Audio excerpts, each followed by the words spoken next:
So with your affiliation, I mean, I know you're not affiliated. We by family, but with the BMFs, how did that?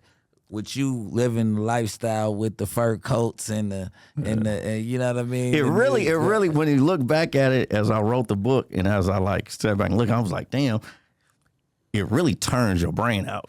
The Meech and shit that was doing, right? Because it's making you chase. You got the mansions, they all spending.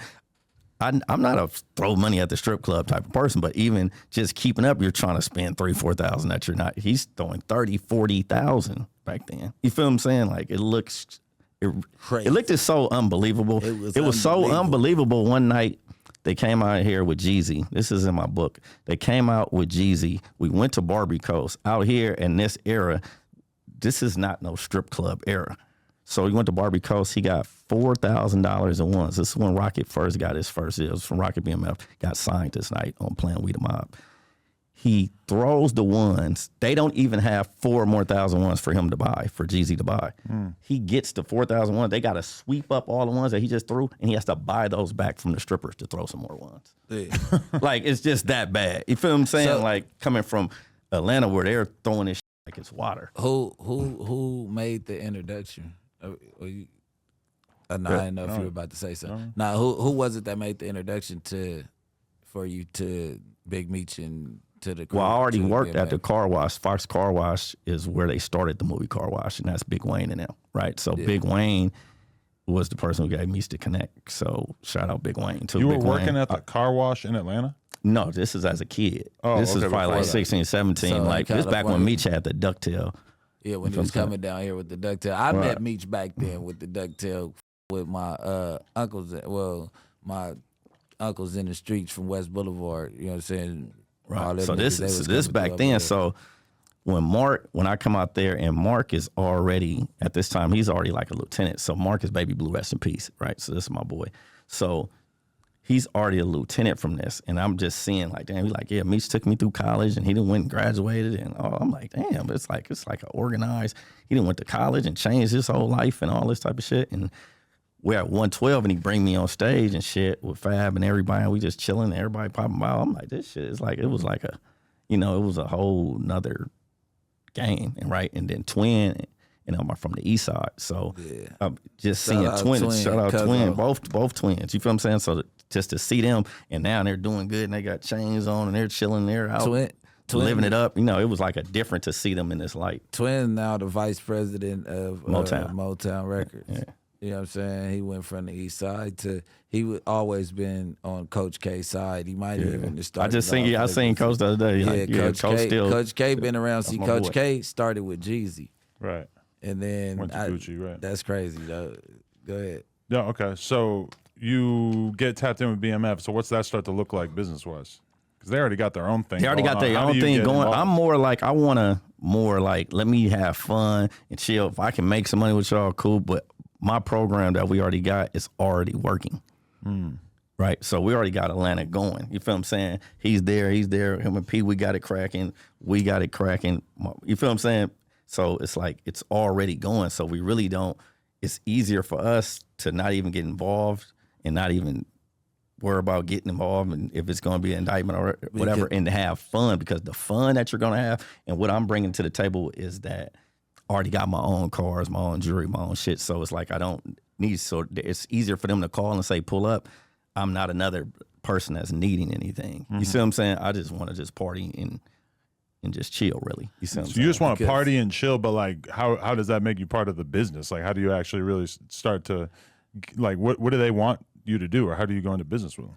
You could just do a couple of little weed deals. Like, say, if you at the trap and you want to pull up and you want to get 40, I got weed too. You feel what I'm saying? Everybody from BMF wasn't selling drugs. You feel what I'm saying? So it's not like how everybody thought. It's like you don't even see the drugs being sold. Yeah, you never see what's going on. That's all behind the all scenes. that. That's all behind the scenes. It was more like BMF Entertainment, like it's YSL, a label or a gang. It more was like a label for us than it was a gang. Like the people that was willing and dealing, they really tried to keep a low profile. And then if you were trying to will and deal, the least smart. The dumbest shit you could do is try to affiliate yourself with them at that time, like the Exactly. 05, 04, 05, 06, because that's when shit was getting hot already. So you go sell a brick and you just sell a brick, but if a motherfucker catch you with 9 ounces, you can get caught with a brick and the DA might reject your case out there, and you get caught with 9 ounces with a BMF tat, you'll be in a federal block at a certain point. You get what I'm saying? Like, it was really hard on, because like, even when I start kicking it more like every day with Twin, and I'm like, I'm finna get the BMF shit, he like, nah, you get the death before dishonor or something. He like, nigga, remember they was taking everybody. I always see that on your arm right here. Yeah. That was from that era? Yeah. Okay. So that's what that was from, because that was another one of Meech's quotes, Right. the death before dishonor shit. So they were like detaining motherfuckers just for having, like, when it was When up, like it was up. When it was you know what I mean? up. See, you have to really be in Atlanta Yeah. and really be out there to see the like this one, you know, is big though. Like literally, we're in visions. It's Jay-Z is in there with Beyonce. Jay-Z's in the thing. They said Jay-Z literally probably like 3 times, and they said Big Meech's name probably like 40 times all night. Like Big Meech is in the building. Like, you know, it was a difference. It was like Atlanta was the home of the trappers. Like it was like they showed the trappers more love than all rappers and artists. and Like all when we in that. the section, you know, it'd be Missy Elliott and all. They're down there below with us when you standing in a section. Like, you know, so it's like the trappers was up here in Atlanta, and then the rappers out here. So out here, it's the actors and the celebrities are up here, and then you looking down at the trappers. See, you know what I mean? Like that was the different about the culture out there. And I'm a firm believer that everything would have been smooth, like the drug dealing was smooth, but when them bodies start turning up, allegedly when those bodies start turning up, that's when it got hot out there. Like when people start dying over certain stuff and they connecting the shooters to the BMFs and all that, and it's like senseless shootings going on, and you know what I mean? That's when the police came, and I'm telling you, they were taking everybody to jail. Like they, with a BMF tat, they had the right to hold you for like, what was it, 72 hours? They could hold you a weekend or something just to question you, wait for the feds. Then they put and all my that boy. shit. They put my boy Mark. You know what I mean? Put him to rest well. I liked it the way that, you know, like the funeral went, how they came in. It was, you know, they made it real mob style in L.A. at Angela Funeral Home. Though it was, you know, Meech's mom spoke and everybody walked in. They surrounded the whole shit with the BMF, pulled up in the bus. You know what I mean? I poured out all the way from. I poured out the Phantom. I poured out liquor all the way from Angela Funeral Home all the way to Forest Line for my boy. You feel what I'm saying? Like, yeah. Damn. So, okay, you start doing stuff with BMF or whatever. Does that lead to you getting caught up, or how does that proceed? No, because I'm not certified as like doing my business with them. Okay. You know what I mean? Like I'm already got my flow of money already coming in. So it's just cool that I can be an honorary member, or I can kick it. I can get to go to everywhere that everybody can go to without having the trail of going to jail. You feel what I'm saying? At that time. And they're You feel not what I'm saying? threatened by that, because aren't they selling the same drugs that you're selling?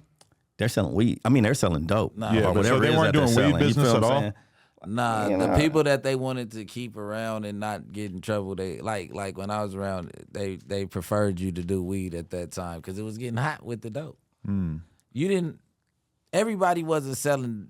That's why I'm like, it was all type of motherfuckers. It was. that It's everybody around. It was around. Scammers and all it's that. It was Scammers, rappers. it's celebrities. It was, It's, you know, once you go to the house and be at the mansion and chilling, you know, all kind of the motherfuckers numbers is weren't going out. ran mafia style. Like, you get what I'm saying? Like, okay, everybody that's doing something, we're not all pitching it in to the mafia, like in like Italian mobs and Mexican mobs and shit like that. It was just like a mob of black people that all got along, all balled together and all of this. The people that was handling the business, I don't know how they was taking numbers. Well, I do, but don't. You get what I'm saying? And they were doing their thing. Not everybody in the mob was committing a crime.